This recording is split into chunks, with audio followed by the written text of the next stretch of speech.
Matchday kedua grup G Piala Dunia 2022 bakal mempertemukan sesama pemenang pada laga pertama, Brazil dan Swiss. Di atas kertas jelas Brazil diunggulkan untuk laga ini, tapi sepertinya jalannya laga nggak bakal semudah yang diduga banyak orang. Bukan hanya karena Swiss adalah tim yang kompetitif, tapi juga karena situasi Brazil yang nggak dalam kondisi terbaik, apalagi kalau bukan karena cederanya figur utama mereka, Neymar Junior.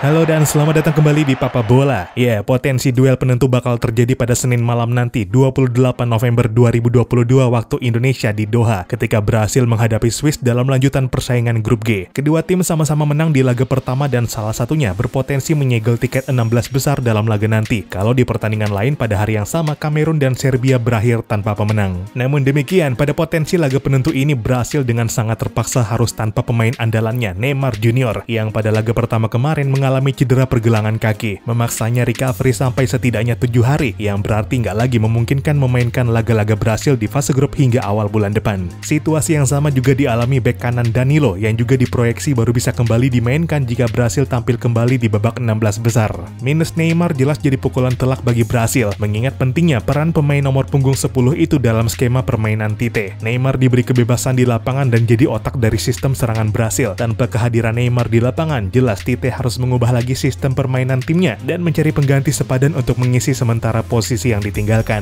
Dari berbagai rumor yang beredar terindikasi jika Rodrygo Goes bakal mengemuka sebagai pengganti Neymar di sisa laga grup ini. Namun rumor yang satu ini didapati banyak mengundang perdebatan. Rodrygo masih sangat diragukan memainkan posisi pemain nomor 10, apalagi dengan posisi utamanya sebagai winger kanan. Sementara Rafinha tampak nggak bakal tergeser dari posisi tersebut untuk memberi ruang kepada Rodrygo dan berganti Rafinha mengisi posisi nomor 10. Sedangkan opsi yang gak sedikit dikemukakan para penggemar adalah memajukan Lucas Paqueta dari gelandang tengah ke gelandang serang dan memasukkan Bruno Guimaraes yang lagi naik daun bersama Newcastle United sebagai pengganti tandem Casemiro di lini tengah. Tapi kalau akhirnya opsi pengganti pemain nomor 10 gak menemukan titik terang, Brasil mungkin bakal kembali ke skema 4-3-3 dengan trio lini tengah diisi Paqueta, Casemiro, dan Guimaraes, atau mengganti Guimaraes dengan Fred sebagaimana komposisi pemain yang digunakan Tite jika menurunkan 3 gelandang. Tite juga pernah menerapkan 4-4-2 ketika Brasil nggak diperkuat Neymar dengan Fred dan Casemiro sebagai gelandang tengah, Vinicius Junior dan Rafinha di posisi sayap. Dengan skema ini, Tite juga bakal bisa memainkan 2 striker murni, yang berarti itu bisa memberi ruang bagi Gabriel Jesus atau Pedro menjadi starter.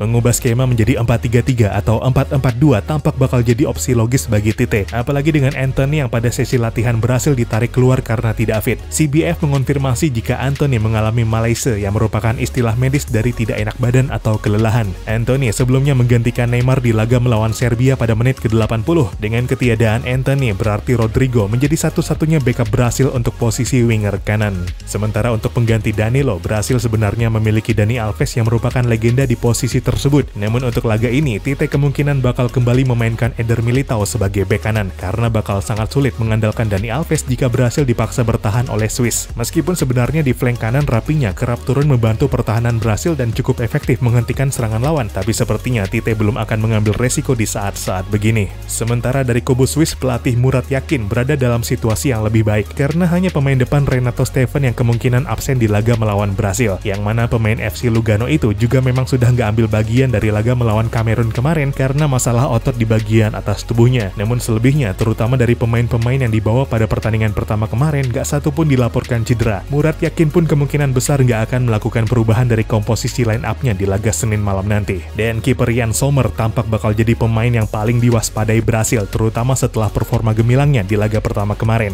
Menjaga Swiss tetap clean sheet hingga keunggulan 1 gol atas Kamerun bertahan sampai peluit akhir dibunyikan. Yann Sommer pun keluar sebagai man of the match pada akhir laga. Yann Sommer dan aksi heroik di turnamen internasional memang bukan baru kali ini saja terjadi. Yang terbaru dan begitu berkesan terjadi di Euro 2020 ketika kegemilangannya membawa Swiss menang adu penalti dari Prancis pada babak 16 besar. Dan salah satu yang digagalkan penaltinya dalam kemenangan tersebut adalah eksekusi Kylian Mbappe yang menunjukkan ketenangan dan kemampuan Sommer menghadapi pemain-pemain besar.